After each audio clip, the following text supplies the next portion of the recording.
Bom,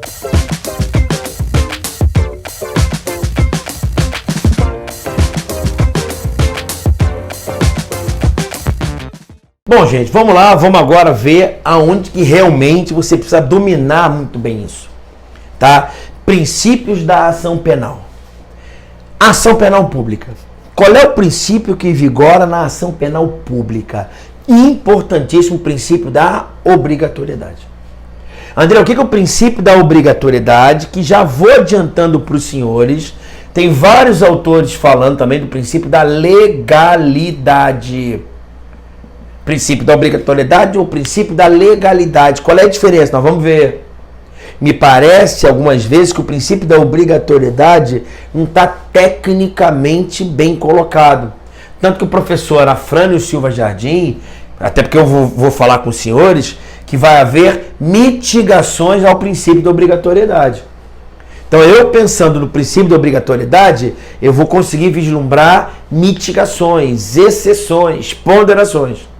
A partir do momento que eu falar do princípio da legalidade, como está na lei, não vai ser ponderação. Você vai entender. Estou introduzindo, mas você daqui a pouco vai entender. André, o que fala o princípio da obrigatoriedade? Tá? Presente as condições da ação, presente os pressupostos processuais de existência e validade, as condições da ação, justa causa, não é isso? Que são possibilidade jurídica do pedido, interesse de agir, legitimidade, justa causa, o Ministério Público ele é obrigado a oferecer denúncia. Por quê, André? Porque, na verdade, os crimes de ação penal pública, a vítima é a sociedade. E como o Ministério Público apresenta a sociedade, é dever funcional dele oferecer a denúncia. Mas o que é mais importante? Não se trata de princípio constitucional. Não se trata de um princípio que tem regra na Constituição, podendo ser excepcionado por lei infraconstitucional. Então, André, a lei ela pode excepcionar o princípio da obrigatoriedade? Pode. Vou dar um exemplo para você entender no caso Joesley Batista Michel Temer. Joesley Batista, com aquela sacanagem com Michel Temer, delatou e o Rodrigo Janot, à época, procurador-geral da República, deixou de oferecer a denúncia porque a lei permite isso. Então, se eu falasse para você que o princípio da obrigatoriedade está na Constituição, como é que uma lei poderia excepcionar? Então, o princípio da obrigatoriedade não é um princípio constitucional, não sendo um princípio constitucional, a lei infraconstitucional pode excepcionar. Eu tenho na lei do GCRIM, lei de organização criminosa, o próprio Código de Processo Penal, nós vamos conversar sobre isso. Lei Maria da Penha, não sei, vamos ver. Na verdade, não tem não, pelo contrário. Tá claro? O que me interessa? Pelo amor de Deus, o princípio da obrigatoriedade é um princípio que é aplicado antes do início da ação penal. Então, quando o promotor recebe os autos de inquérito policial e ele entende que existem as condições da ação, os pressupostos e a justa causa, ele tem que oferecer a denúncia porque é um dever funcional dele. Então, o ato de oferecer denúncia vigora o princípio da obrigatoriedade. Princípio da obrigatoriedade, por favor, é um princípio que vigora antes do início da ação penal. Antes. Você vai entender que vai ter o depois, claro, né? Você tira isso de onde, André? Artigo 24 do Código de Processo Penal. Nos crimes de ação penal pública, essa será, não é deverá ser, será promovida por denúncia do MP, mas dependerá, quando a lei o exigir, de requisição do Ministério Público, do Ministro da Justiça, ou de representação do ofendido, ou de quem tem a qualidade para representá-lo. Já até comecei com vocês isso. Como assim quem tem a qualidade para representá-lo? Uma injúria praticada por uma menina de 16 anos. Não vai ser a menina que vai representar com 16 anos, 15 anos, porque ela é absolutamente incapaz ou relativamente incapaz. É a mãe, na qualidade de representante, que tem qualidade para fazê-lo. Tá claro? Mas é o será promovido. Parágrafo 1º. No caso de morte do ofendido ou quando declarado ausente por decisão judicial, o direito de representação passará ao CAD, cônjuge, ascendente, descendente ou irmão. Então, se a menina que estava sendo representada pela mãe, infelizmente a menina morreu, ou então a mãe dela que a representava morreu, é óbvio que vai passar para o cônjuge, para o ascendente, para o descendente, para o irmão. seja qual for o crime, quando praticado em detrimento do patrimônio ou interesse da União, Estado ou município, a ação será pública. Maravilha, tranquilo, eu acho que você não erraria.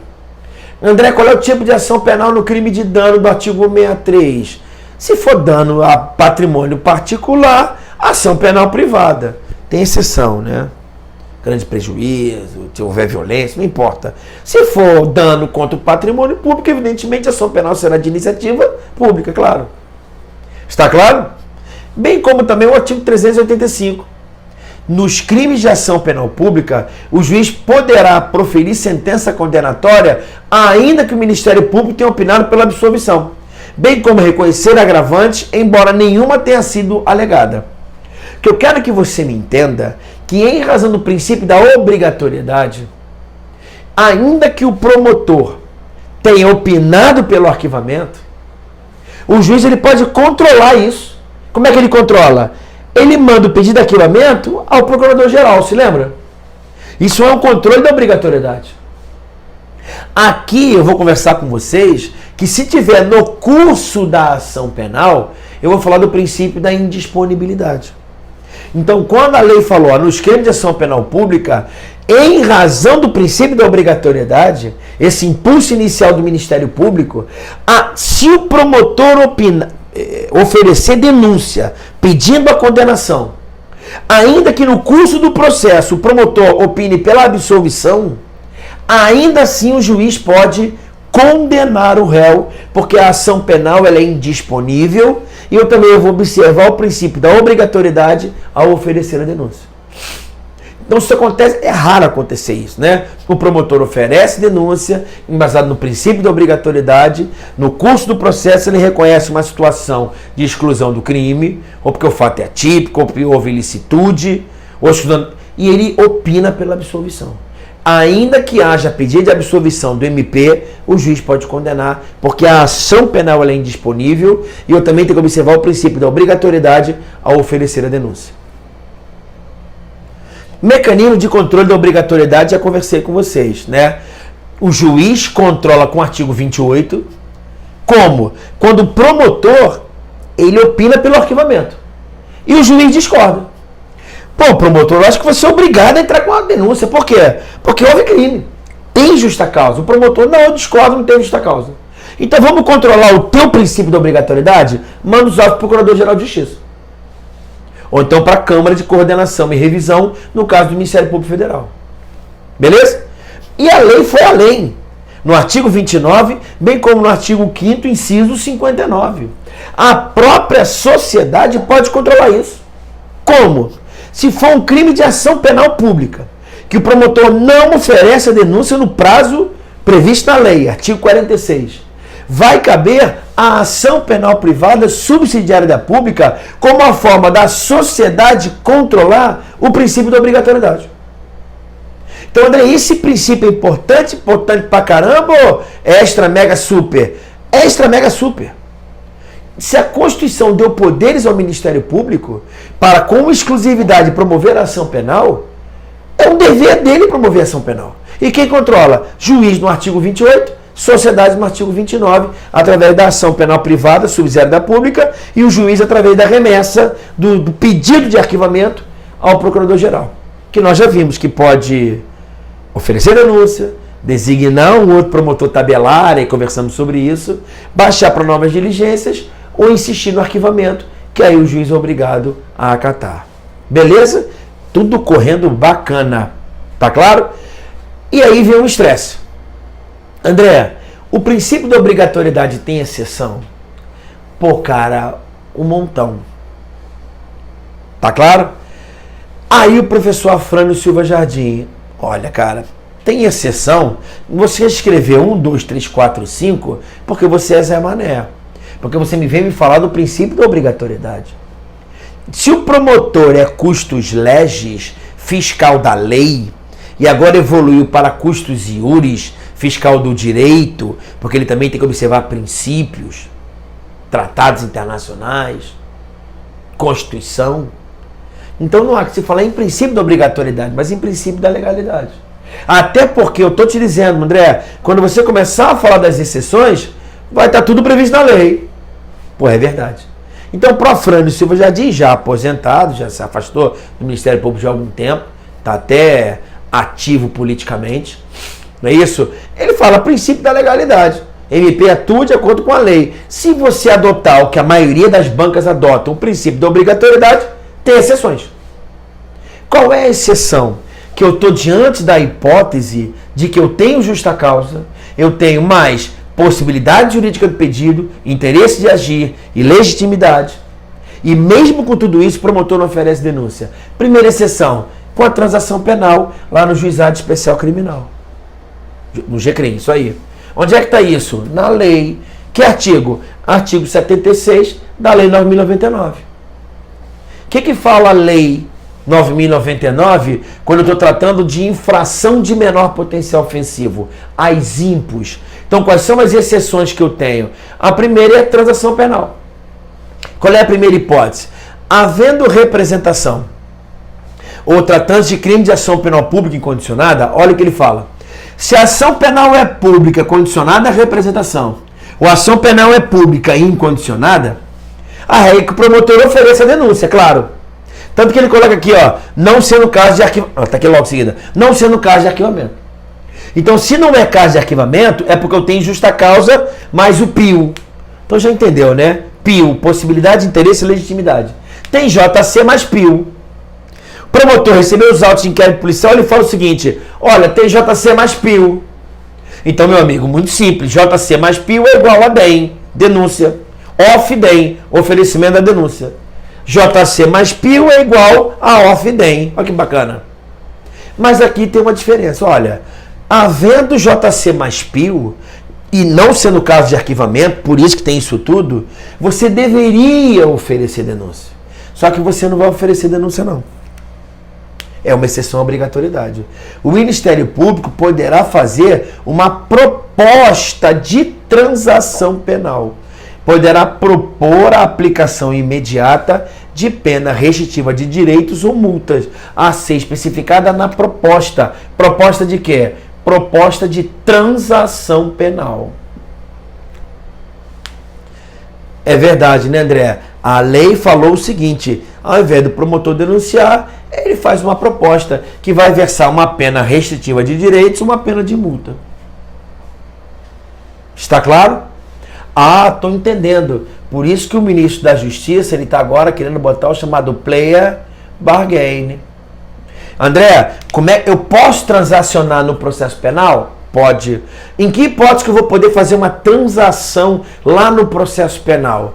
Se for hipótese de uma infração de menor potencial ofensivo, um crime que não passe de 2 anos, ou seja, uma contravenção penal, eu vou poder transacionar nesses crimes pequenininhos e a transação só pode versar numa pena restritiva de direitos ou pena de multa. Não pode versar, em hipótese alguma, a uma pena privativa de liberdade. Haja vista que a liberdade é um bem indisponível, não pode ser transacionado.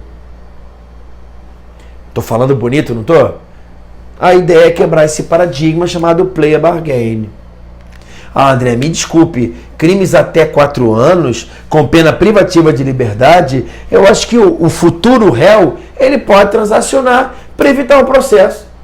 Ele aceita aí uma pena de 3 anos e nem processo vai ter. Ele quer isso? Tá claro? Não, André, eu acho que para qualquer crime ele pode aceitar uma transação até 8 anos. O crime é gravíssimo, ele aceita 8 anos. O problema é dele. O nome disso é player bargain. Está claro? Para os que aceitam, eu vou dizer para você que o processo, a justiça vai acelerar. Eu vou ter soluções judiciais mais rápidas. Haja visto o réu confessa. Porque hoje no processo penal o réu confessa, mesmo assim tem processo. Se você for para o outro lado, poxa, André, um acordo entre o pobre cara ferrado, que já é criminoso e ferrado, excluído da sociedade, e o Ministério Público, me parece que esse acordo não vai ser um acordo muito equivalente, muito equitativo. Eu acho que vai agravar as desigualdades. Legal. Pode ir para todos os lados. O que me importa é que a transação penal é uma exceção ao princípio da obrigatoriedade. Maravilha? Outra exceção. Os acordos de leniência. Acordo de leniência é uma grande exceção aqui, que está lá definido no artigo 87 da lei do SUPERCAD, Conselho Administrativo de Defesa Econômica. O que é o acordo de leniência? O acordo de leniência é quando há crime contra a ordem econômica. Quando há abuso, não é isso? Vai lá no artigo 173 da Constituição. 163, parágrafo 4º, eu acho. O abuso de poder econômico pode ser através de quê, gente? De falsear a livre concorrência, exercer posição dominante, dominação de mercado, tá claro? Aumento arbitrário dos lucros, preços, na verdade, artificiais, cartel, truste, dumping, preço predatório, venda casada. Tudo isso são crimes cometidos contra a ordem econômica. Que estão tipificados aonde, André? Lá no artigo 4º da Lei 8137 de 1990. Do artigo 1º ao artigo 3º, crime contra a ordem tributária. No artigo 4º, 5º e 6º, crime contra a ordem econômica. Artigo 7º, crime contra as relações de consumo. Vai lá, tá estudando, deve saber. É o texto de cabeça, pô. O que me interessa? Que essas empresas que não respondem por crime, só crimes ambientais, já vi isso comigo, olha o que está escrito aqui. E nos demais crimes diretamente relacionados à prática de cartel, está dando só um exemplo, tais como os tipificados na Lei 8666 de licitações, o tipificado no artigo 288 do Código Penal, que era a formação de quadrilha, agora é a associação criminosa. O que mais? A celebração do acordo de leniência, nos termos dessa lei, determina a suspensão do curso do prazo prescricional e impede o oferecimento de denúncia com relação ao agente beneficiário da leniência.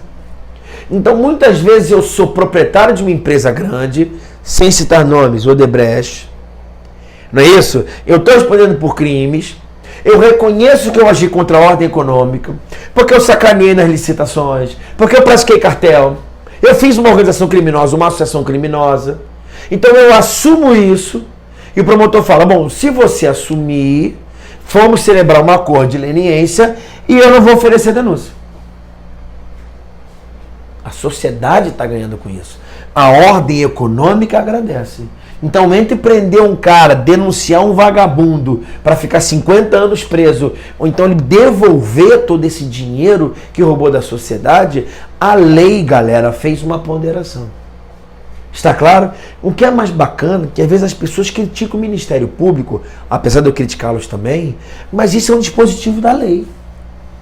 Ai, André, que sacanagem, aquele vagabundo é bandido, é proprietário de empresa, por isso que nesse Brasil o rico não vai preso.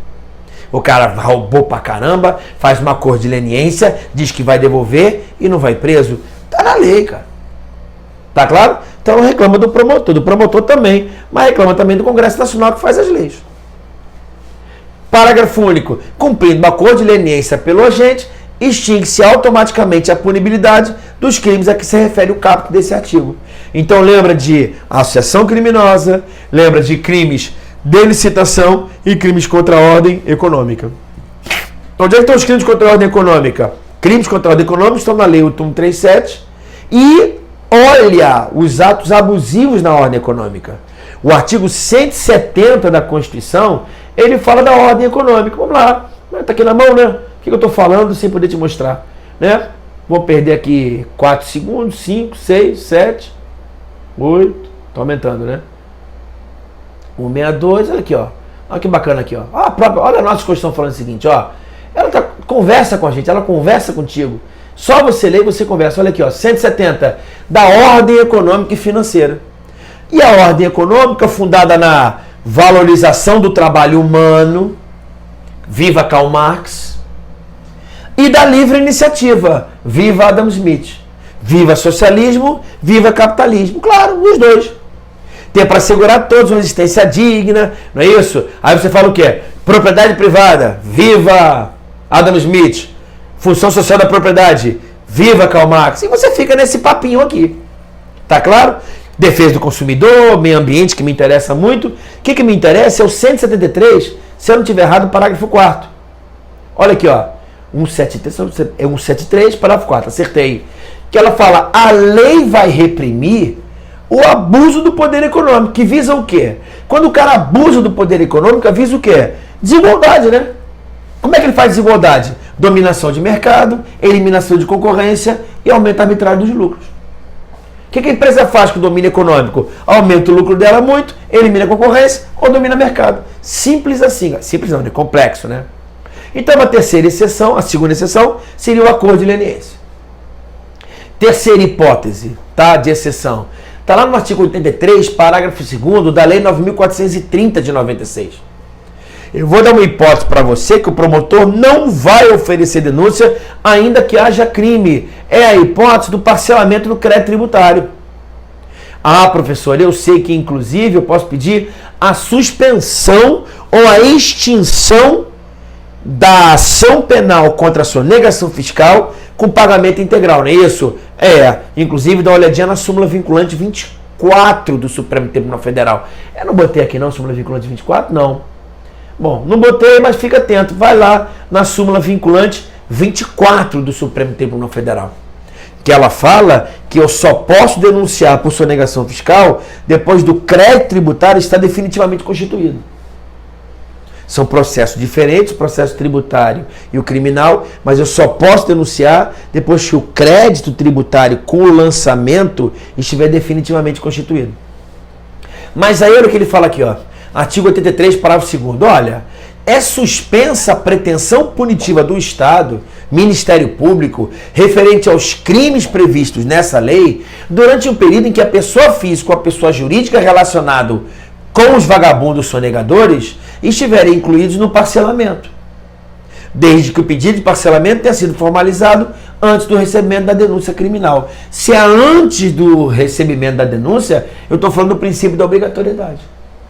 Então, André, ainda que haja crime, o promotor ele pode não oferecer denúncia. Que hipótese? Teve JC e PIO. Não é isso? Já entendeu? Quando é que ele vai oferecer denúncia? Quando o cara entrar, não é isso? Utilizar a Lei 9.430 e pedir o parcelamento. Se eu não estiver errado, na Lei 10.522, eu posso pedir o parcelamento por 180 meses do meu débito tributário. Acho que é isso, artigo 22 da Lei 10.522. Tá claro? E aí, parcelou, o que acontece? Fica suspensa a pretensão punitiva pelos crimes que eventualmente ele tenha realizado.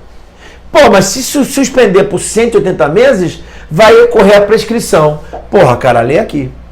Tá claro? Durante o período, não é isso? O que acontece? Sendo formalizados, também vou suspender a pretensão punitiva, mas também eu vou suspender o curso do prazo prescricional. Não está aí não, né? Mas está suspende sim o prazo prescricional. Achei que tivesse aí, mas não está não. Está claro?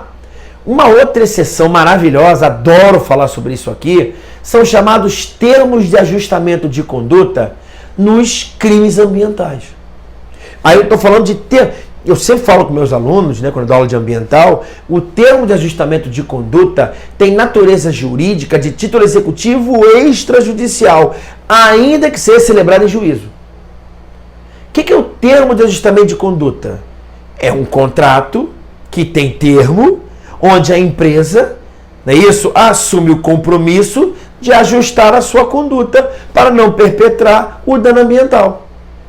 E o que diz o Supremo Tribunal Federal? Inclusive, o TAC, o termo de ajustamento de conduta, está no artigo 5º da Lei 7347. Artigo 5º, se eu não tiver errado, parágrafo 3º ou parágrafo 5º da Lei 7347 de 85, que é a Lei da Ação Civil Pública. A Lei da Ação Civil Pública pode celebrar um TAC, que é um termo de ajustamento de conduta, que tem natureza jurídica de título executivo extrajudicial. É um cheque que o cara assina, que vai se comprometer ao quê? Vai se comprometer a realizar a conduta de acordo com toda a legislação ambiental. E o crime, o que eu faço? Habeas corpus 92.921 do Supremo. TAC e uma denúncia. O descumprimento do termo, o MP pode oferecer a denúncia. A contrário senso, enquanto a empresa estiver cumprindo com o termo de ajustamento de conduta, o promotor não pode denunciar. Habeas corpus 20.92.921. Há uma crítica severa que o TAC é um tipo de compromisso celebrado entre o Ministério Público, que é a sociedade, e o degradador ambiental. E muitas vezes existe uma crítica severa com relação aos termos colocados no TAC. As condições colocadas no TAC, que muitas vezes são muito permissivas. Maravilha? Tem também o HC 82911 do STJ. O fato da celebração do TAC não impede o oferecimento da denúncia. Então, na verdade, o STJ tem um outro sentido. Ele fala, olha, o ato de celebrar o TAC não impede que o promotor ofereça a denúncia. Então, para o STJ, ele mitiga essa exceção ao princípio da obrigatoriedade. Maravilha? Tranquilíssimo? E por último, a moda. O bonito, do legal e do bacana. Que é a Lei 12.850 de 2013, que fala, né? Eu não posso deixar de falar, que foi uma lei que a Dilma se arrependeu de ter sancionado. Ela foi capaz de falar isso. Está gravado. Que é a Lei das ORCRIMs, Lei da Organização Criminosa. E qual é o grande barato, por enquanto, das organizações criminosas, onde estão se conseguindo provas? O Supremo vai dando porrada na Lava Jato, mas o nego vai cambaleando e vai caminhando até um dia acabar, que um dia vai acabar com certeza, e não está longe essa situação, são as delações premiadas. Tá claro? A delação premiada está previsto no artigo 4º, parágrafo 4º, só que eu estou falando uma bobagem. Delação premiada é duplamente criticado. O delator, gente, é vagabundo duas vezes. Porque quem delata é criminoso. E além de ser criminoso, que já é ruim, ele é traidor.